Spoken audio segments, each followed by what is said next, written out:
ओम शांति। 24 सितंबर 2024 के बा के मधुर महावाक्य। बा कहते मीठे बच्चे, तुम जितना समय बाप की याद में रहेंगे उतना समय कमाई ही कमाई है। याद से तुम बाप के समीप आते जाएंगे। तुम जितना समय बाप की याद में रहेंगे उतना समय कमाई ही कमाई है। याद से ही तुम बाप के समीप आते जाएंगे। प्रश्न, जो बच्चे याद में नहीं रह सकते उन्हें किस बात की लज्जा आती है? जो बच्चे याद में नहीं रह सकते उन्हें किस बात में लज्जा आती है? उत्तर, अपना चार्ट रखने में उन्हें लज्जा आती है। समझते सच लिखेंगे तो बाबा क्या कहेंगे, लेकिन बच्चों का कल्याण इसमें ही है। सच्चा सच्चा चार्ट लिखते रहें। चार्ट लिखने में बहुत फायदे हैं। बा कहते हैं बच्चे, इसमें लज्जा मत करो। ओम शांति। रूहानी बाप बैठ बच्चों को समझाते हैं। अब तुम बच्चे 15 मिनट पहले आकर के यहाँ बाप की याद में बैठते हो। अब यहाँ और तो कोई काम है ही नहीं, बाप की याद में ही आकर के बैठते हैं। भक्ति मार्ग में तो बाप का परिचय है ही नहीं, यहाँ बाप का परिचय मिला है। और बाप कहते हैं माँ में कम याद करो, मैं तुम सब बच्चों का बाप हूँ। बाप को याद करने से वर्षा तो ऑटोमेटिकली याद आना चाहिए। छोटे बच्चे तो नहीं हो ना, बल लिखते हैं हम 5 महीने के हैं, 2 महीने के हैं, परंतु तुम्हारी कर्मेंद्रियां तो बड़ी हैं। तो रूहानी बाप समझाते हैं, यहाँ बाप और वर्षे की याद में बैठना है। जानते हो, हम नर से नारायण बनने के लिए पुरुषार्थ में तत्पर हैं। वह स्वर्ग में जाने के लिए पुरुषार्थ कर रहे हैं। तो ये बच्चों को नोट करना चाहिए, हमने यहाँ बैठे बैठे कितना समय याद किया। लिखने से बाप समझ जाएंगे। ऐसे नहीं कि बाप को मालूम पड़ता है हर एक का कितना समय याद में रहते हैं, वह तो हर एक अपने चार्ट में समझ सकते हैं। बाप की याद थी तो बुद्धि कहाँ और तरफ चली गई, ये भी बुद्धि में है। अभी बाबा आएंगे तो ये भी याद ठहरेगी ना, कितना समय याद किया। वह चार्ट में सच लिखेंगे। झूठ लिखने से तो और ही 100 गुना पाप चढ़ेगा और ही नुकसान हो जाएगा। इसलिए सच लिखना, जितना याद करेंगे उतना भी कर विनाश होंगे। और ये भी जानते हो कि हम नज़दीक आते जाते हैं। आखिर जब याद पूरी हो जाएगी तो हम फिर बाबा के पास चले जाएंगे। फिर कोई तो जट नई दुनिया में आकर पार बजाएंगे, कोई वहाँ ही बैठे रहेंगे। वहाँ कोई संकल्प तो आएगा ही नहीं। वह है ही मुक्ति धाम, दुख धाम से, दुख सुख से न्यारे सुख धाम में जाने के लिए। अब तुम पुरुषार्थ करते हो, जितना तुम याद करेंगे उतना विकर विनाश होंगे। याद का चार्ट रखने से ज्ञान की धारणा भी अच्छी होगी। चार्ट रखने से फायदा ही है। बाबा जानते हैं याद में ना रहने का कारण लिखने में लज्जा आती है। बाबा क्या कहेंगे मुरली में सुना देंगे। बाप कहते हैं इसमें लज्जा की क्या बात है, सच्ची अंदर दिल अंदर हर एक समझ सकते हैं कि हम याद करते हैं वह नहीं। कल्याणकारी बाप तो समझते हैं, नोट रहा, फर्क देखना चाहिए कितना है। प्यारी चीज को तो बहुत याद किया जाता है। कुमार कुमारी की सगाई होती है तो दिल एक तो की तरफ लग जाती है, फिर शादी पक्की हो जाती है, बिगड़ देके समझ जाते हैं हमारी सगाई हुई है। अभी तुम बच्चे जानते हो शिव बाबा हमारा बेहद का बाप है। बल देखा ही नहीं परंतु बुद्धि से समझ सकते हो। वह बाप अगर नाम रूप से न्यारा है तो फिर पूजा किसकी करते, याद क्यों करते? नाम रूप से न्यारी तो कोई हर चीज होती ही नहीं है। हर एक चीज का नाम भी है, रूप भी है। जरूर चीज को देखा जाता है तब वर्णन होता है। आकाश को भी देखते हो, बेअंत कह नहीं सकते।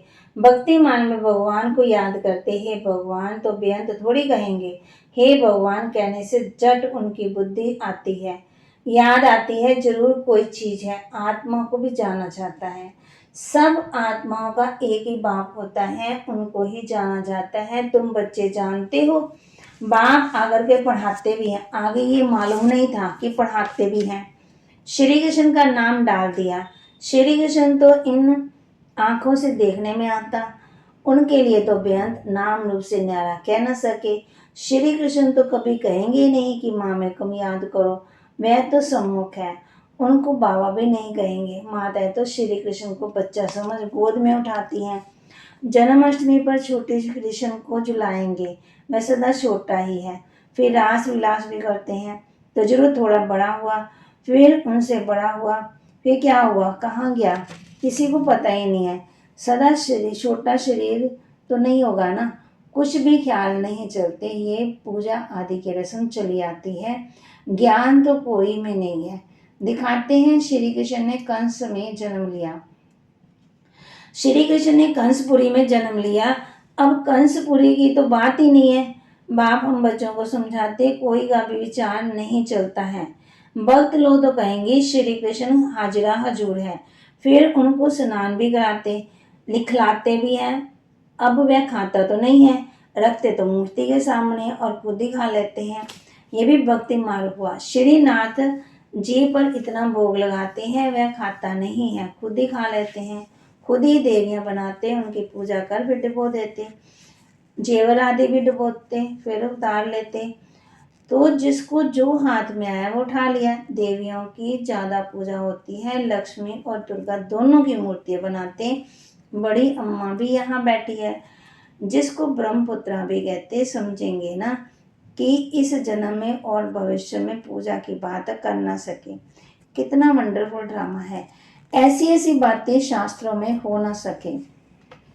ये है प्रैक्टिकल एक्टिविटी। तुम बच्चों को अब ज्ञान है किस बात का?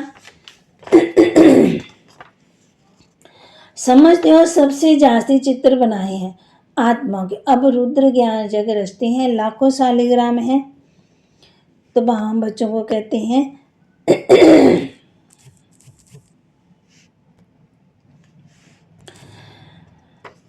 देवियों को कब लाखों चित्र नहीं बनाएंगे, वह तो जितने पुजारी होंगे उतनी देवियां बनाते होंगे। वह तो एक ही टाइम पर लाख शालिग्राम बनाते, उनका कोई फिक्स दिन नहीं होता है, कोई मुहूर्त आदि नहीं होता है। जैसे देवियों की पूजा फिक्स टाइम पर होती है। सेठ लोगों को तो जब ख्याल में आएगा कि रुद्र व शालिग्राम रचे तो ब्राह्मण बुलाएंगे। रुद्र कहा जाता है एक बाप को, फिर उनके साथ 1.5 शालिग्राम बनाते। वो सेठ लोग तो इतने शालिग्राम बनाओ, उनकी तिथि तारीख कोई मुकर्रर नहीं होती है। ऐसे भी नहीं कि शिव जयंती पर ही रुद्र पूजा करते हैं, नहीं, अक्सर करके शुभ दिन बृहस्पति को ही रखते हैं। दीपमाला पर लक्ष्मी का चित्र थाली में रखकर उनकी पूजा करते हैं, फिर रख देते हैं। वह है महालक्ष्मी, युगल है ना। मनुष्य इन बातों को जानते नहीं। लक्ष्मी को पैसे कहाँ से मिलेंगे, युगल तो चाहिए ना। तो ये लक्ष्मी ना युगल है, नाम भी महालक्ष्मी रख देते हैं। देवियाँ कब हुई, महालक्ष्मी कब होकर गई, ये सब बातें मनुष्य नहीं जानते। तुमको अब बाप बैठ समझाते हैं, तुम्हारे में भी सबको एक रस धारणा नहीं होती है। बाबा इतना सब समझाकर फिर कहते हैं, शिव बाबा याद है, वर्षा याद है। मूल बात ये है, भक्ति मार्ग में कितना पैसा वेस्ट करते, यहाँ तुम्हारी पाई की भी वेस्ट नहीं होती है। तुम सर्विस करते हो पति से पावन बनने के लिए, भक्ति मार्ग में बहुत पैसे खर्च करते, फिर सब मिट्टी में मिल जाना है। कितना फर्क है। इस समय जो कुछ करते हैं वह ईश्वरीय सर्विस में शिव बाबा को देते हैं। शिव बाबा तो खाते नहीं है, खाते तुम हो। तुम ब्राह्मण बीच में ट्रस्टी हो, ब्रह्मा को नहीं देते, तुम शिव बाबा को देते हो। कहते हैं बाबा आपके लिए धोती कमीज लाई हूँ। बाबा कहते हैं इनको देने से तुम्हारा कुछ भी जमा नहीं होगा, जमा वह होता है जो तुम शिव बाबा को याद कर इनको देते हो। फिर ये जो समझते हैं ब्राह्मण शिव बाबा के खजाने से पलते हैं। बाबा से पूछने की दरकार ही नहीं है कि क्या भेजूं, ये तो लेंगे नहीं, तुम्हारा जमा ही नहीं होगा। अगर ब्रह्मा को याद किया तो ब्रह्मा को तो लेना है शिव बाबा के खजाने से, तो शिव बाबा ही याद पड़ेगा। तुम्हारी चीज़ क्यों लेवें, बीके को देना भी रॉन्ग है। बाबा ने समझाया है, तुम कोई भी चीज़, कोई से भी चीज़ लेकर पहनेंगे तो उनकी याद आती रहेगी। कोई हल्की चीज़ है तो उनकी बात नहीं है, अच्छी चीज़ है तो याद दिलाएगी फलाने ने ये दिया है। उनका सब कुछ जमा होता नहीं है तो घाटा पड़ जाता है, फिर कुछ जमा नहीं होता है। शिव बाबा कहते हैं माँ में कम याद करो, मुझे कपड़े आदि की दरकार नहीं है, कपड़े आदि बच्चों को चाहिए, वह शिव बाबा के खजाने से पहनेंगे। मुझे तो अपना शरीर है ही नहीं है। ये तो शिव बाबा खजाने से लेने के हकदार हैं, राजाई के भी हकदार हैं। बाप के घर में भी बच्चे खाते पीते हैं, तुम भी सर्विस करते हो, कमाई करते हो। जितनी सर्विस जितनी सर्विस जितनी बहुत सर्विस बहुत, उतनी ही बहुत कमाई खाएंगे पिएंगे शिव बाबा के भंडारे से। उनको नहीं देंगे तो जमा नहीं होगा। शिव बाबा को तो देना होता है। बाबा आपसे 21 जन्मों के लिए पद्मपति बनेंगे, पैसे तो खत्म हो जाएंगे, इसलिए समर्थ को हम दे देते हैं। बाप समर्थ है, शक्तिशाली है, 21 जन्मों के लिए वह देते हैं। इनडायरेक्ट भी ईश्वर देते हैं। इनडायरेक्ट में इतना ताकत नहीं, अभी तो बहुत समर्थ है क्योंकि सम्मुख है। वर्ल्ड ऑलमाइटी अथॉरिटी इस समय के लिए है। ईश्वर अर्थ कुछ दान पुण्य करते हैं तो अल्प काल के लिए कुछ मिल जाता है। यहाँ तो बाप तुमको समझाते मैं सम्मुख हूँ, मैं ही देने वाला हूँ। इसने ही शिव बाबा को सब कुछ देकर सारे विश्व की बादशाही ले ली है। ये भी जानते हो बाबा कब शरीर छोड़ कर गए। व्यक्त का भी अव्यक्त रूप में शास्त्रकार होता है। इनमें शिव बाबा आकर बच्चों से बात करते हैं। कभी भी ये ख्याल नहीं करना चाहिए कि हम मनुष्य से लेवें, बोलो शिव बाबा के भंडारे में बेच दो, इनको देने से कुछ नहीं मिलेगा और ही घाटा पड़ जाएगा। गरीब होंगे करके 3-4 रुपये भी कि कोई चीज़ तुमको देंगे है तो इनको शिव बाबा के भंडारे में डालने में पदम हो जाएगा। अपने को घाटा थोड़ी डालना है। पूजा अक्सर देवियों की होती है क्योंकि तुम देवियां ही खास निमित्त बनती हो ज्ञान देने के। बल गोप भी समझाते हैं, परंतु अक्सर करके माता ही ब्राह्मणी बन रास्ता बताती है, इसलिए देवियों का नाम ज़्यादा है। देवियों की बहुत पूजा होती, ये भी तुम बच्चे समझते हो। तो आधा कल्प हम पूजे थे, पहले है फूल पूजे, फिर सेमी, फिर 2 कला और कम होती गई। भक्ति मार्ग वालों की बुद्धि में और तुम्हारी बुद्धि में कितना रात दिन का फर्क है। तुम हो ईश्वर बुद्धि, वह है रावण बुद्धि। तुम्हारी बुद्धि में है कि ये सारा चक्कर ही 5000 वर्ष का है जो फिरता रहता है। जो रात में है वह कहते हैं लाखों वर्ष, जो दिन में है वह कहते हैं 5000 वर्ष। आधा कल्प भक्ति मार्ग में तुमने असत्य बातें सुनी। सतयुग में ऐसी बातें होती नहीं है, वहाँ तो है ही वर्षा। अब तुमको डायरेक्ट मत मिलती है श्रीमद् भगवद गीता की, और कोई शास्त्र पर श्रीमद् नाम है ही नहीं। हर 5000 वर्ष के बाद पुरुषोत्तम संगम युग, गीता का युग आता है। लाखों वर्ष की बात ही नहीं हो सकती है।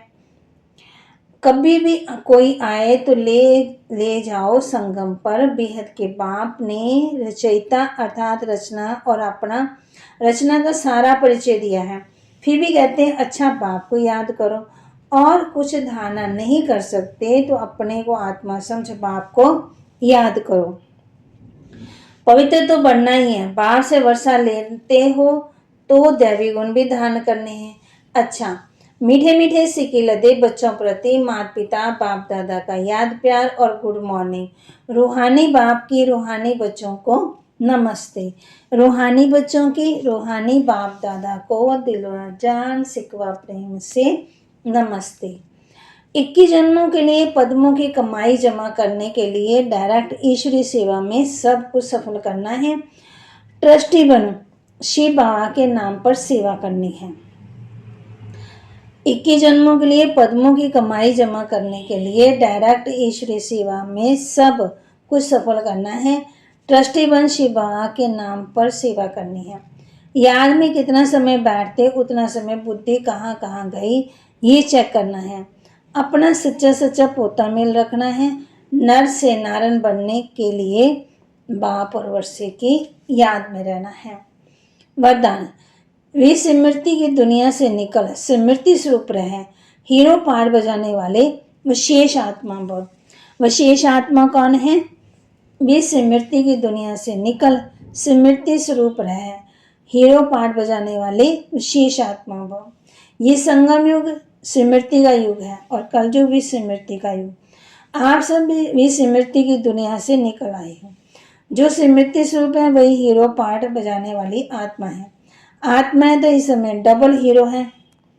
एक हीरो समान वैल्यूएबल, हीरे समान, एक हीरे समान वैल्यूएबल बने और दूसरा हीरो पार्ट, एक हीरे समान एक दूसरा हीरो पार्ट।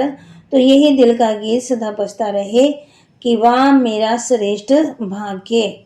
आज कौन सा गीत बजता रहे मन में कि वाह मेरा श्रेष्ठ भाग्य, वाह मेरा श्रेष्ठ भाग्य। जैसे देव विमान याद रहता है ना, पोजीशन याद रहती है, ऐसे ही अविनाशी पदवी भी याद रहे, सम्मान याद रहे। मैं श्रेष्ठ आत्मा हूँ, मैं श्रेष्ठ आत्मा हूँ, याद रहे, तब कहेंगे विशेष आत्मा। स्लोगन, हिम्मत का पहला कदम आगे बढ़ाओ तो बाप की संपूर्ण मदद मिलेगी। हिम्मत का पहला कदम आगे बढ़ाओ तो बाप की संपूर्ण मदद मिलेगी। हिम्मत का पहला कदम आगे बढ़ाओ तो बाप की संपूर्ण मदद मिलेगी। बाबा कहते हिम्मते बच्चे मददे बाप, मदद बाप करेंगे, पहले आप हिम्मत तो बढ़ाओ। हिम्मत किस में बढ़ानी है? ज्ञान योग सेवा में, धारणा में। तो वहाँ कहते हैं विस्मृति की दुनिया से निकल स्मृति स्वरूप हीरो पाठधारी, हीरो पाठ बजाने वाले विशेष आत्मा। आज किस सम्मान में रहेंगे कि मैं कौन हूँ? विशेष आत्मा हूँ। मैं कौन हूँ? विशेष आत्मा हूँ। और उठते बैठते चेक करना है, याद में जितना समय बैठे उतना समय बुद्धि कहाँ कहाँ गई, ये चेक करना है।